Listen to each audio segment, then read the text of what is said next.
Hey everyone, welcome back to the Let Freedom Ring row by row sew along. So this month we are making row 5, which is the Star and the Bunting row. One of my favorite rows. I think I say that about every row, but this one is really fun. So the pattern starts on page 10, which is the bunting, which I called Freedom Flag blocks. And this part is really straightforward. There's just a few tips that I have for you guys. I have all of my pieces cut out here, so these pieces right here are for the star, and these ones are for the bunting. So the first step, it wants you to make, I'm gonna press this, some flying geese blocks, and that makes the bottom of your bunting. And as you can see, this pattern right here is what you call like a tossed pattern. So there's lots of shapes and it's kind of tossed on there, and there's some that are like there's no direction, which is great for this block because when making our flying geese, if it was directional, we would want to make sure the flying geese unit goes the correct direction. So to make the flying geese, which I'm pretty sure you guys should be familiar with, let me grab my marking pen.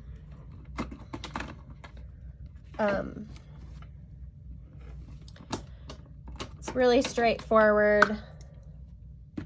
Sorry, I'm trying to grab my marking tool. That one's not going to be big enough. These little Omni grid rulers are my favorite right now. I just, they come like in a package of 3, small, medium, and then there's one that's bigger, and they're exactly a 1/2 inch wide.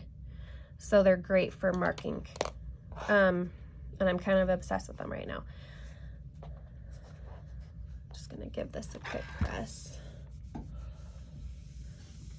So I had already made my row. I completed all of my rows before we started the sew along. I'm just doing the videos now, but I actually made this row wrong originally. I used the wrong fabric, and one of my sizes,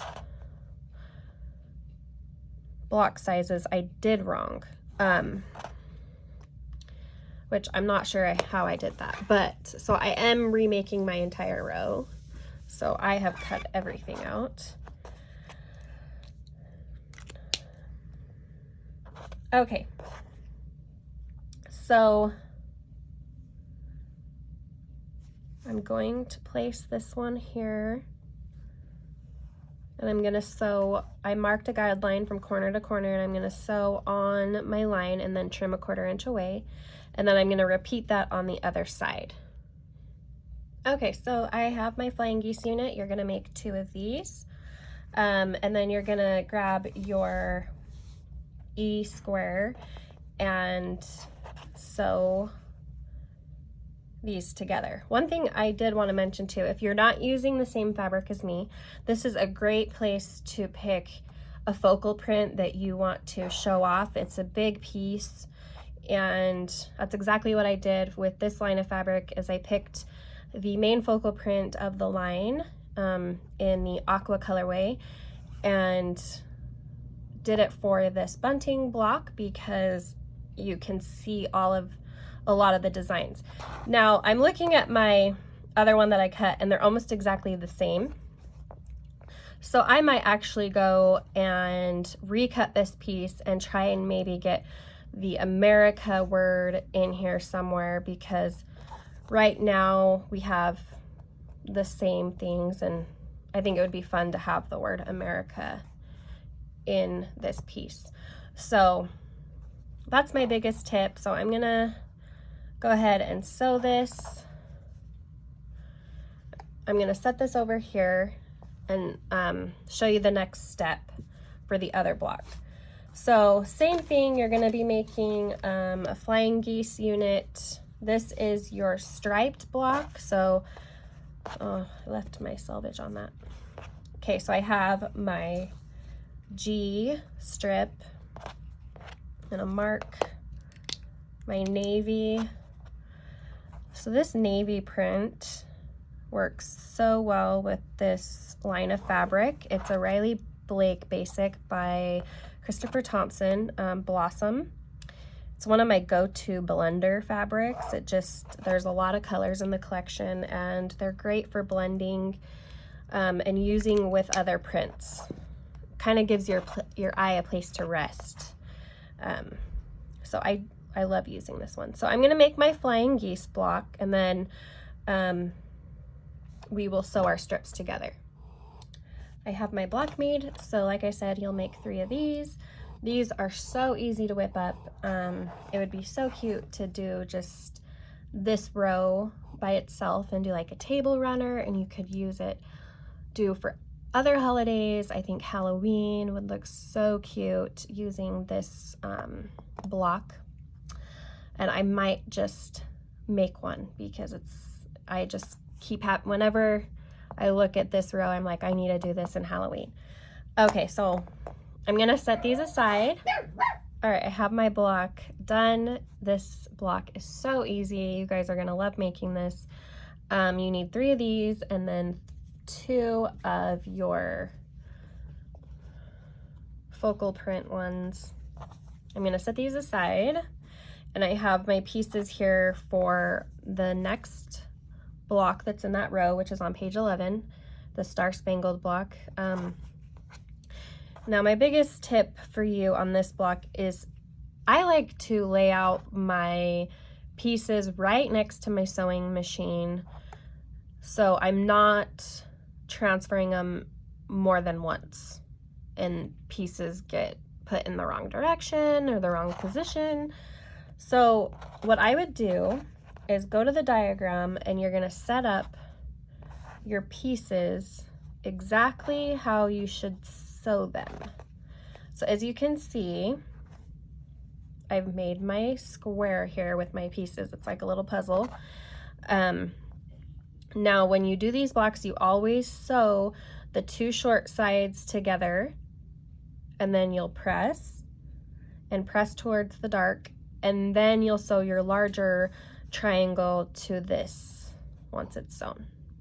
So I'm gonna go ahead and do that. I have another little tip for you guys. As I was sewing these, I realized I should tell you about this.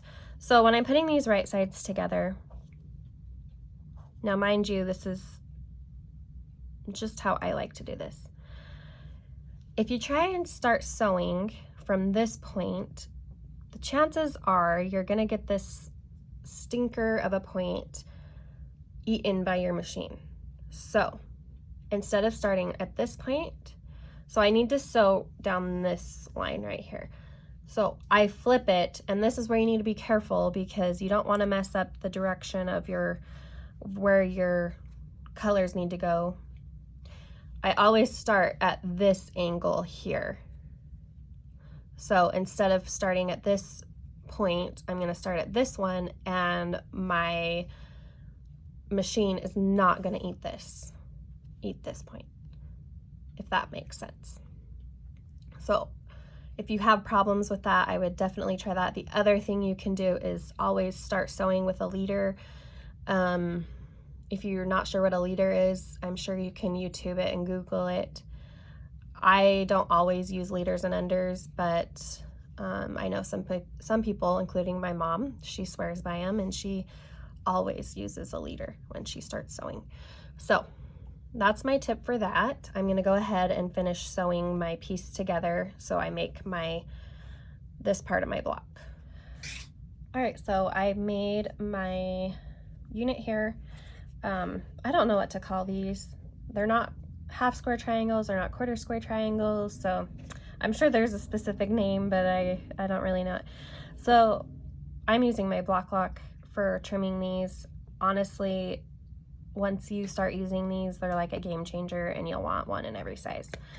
So if you are using a block lock, you just lock it into your seam, the long seam. And then to make sure you have everything lined up, let me show you. This will kind of show you your other,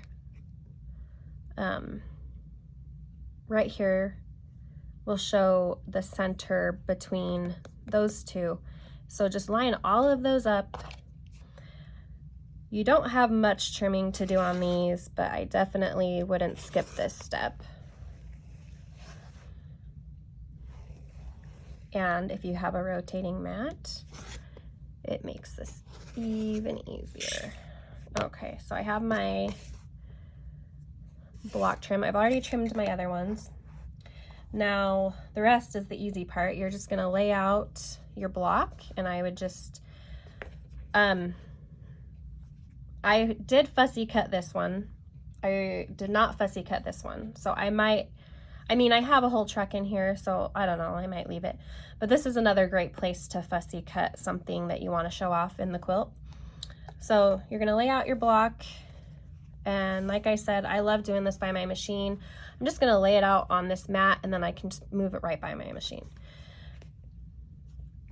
And then also I would layer both of my blocks so I could do them both at once. But right now I'm just doing this one. So the way I remember which way these go is, well, I guess there's really not like a specific, but I always look to see which way this piece is pointing and make sure it matches with the diagram. That seems for me to be the least confusing, because I know we've all sewn a block wrong, putting these in the wrong position, because they can get confusing. So like I said, I just always check which way this triangle is pointing, and that seems to work for me. So I'm just going to take this over to my machine. I'm going to sew it into rows, press the pressing. So you'll sew these this way, the center, you'll sew this way, or press into your center, and this out. So I'm going to go ahead and do that, and I will show you what my block looks like.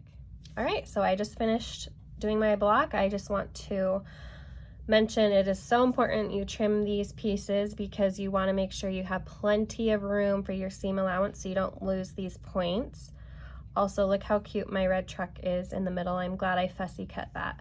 I might go over and fussy cut and have this aqua truck in the middle of my other block.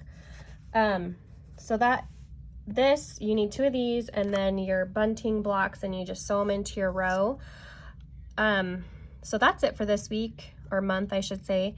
Next month we're doing the patchwork row, which is a breeze, super quick. If you guys have any questions, let me know. You can message me, leave a comment on this video, and I'll try and get back to you as soon as I can. And we will see you next month.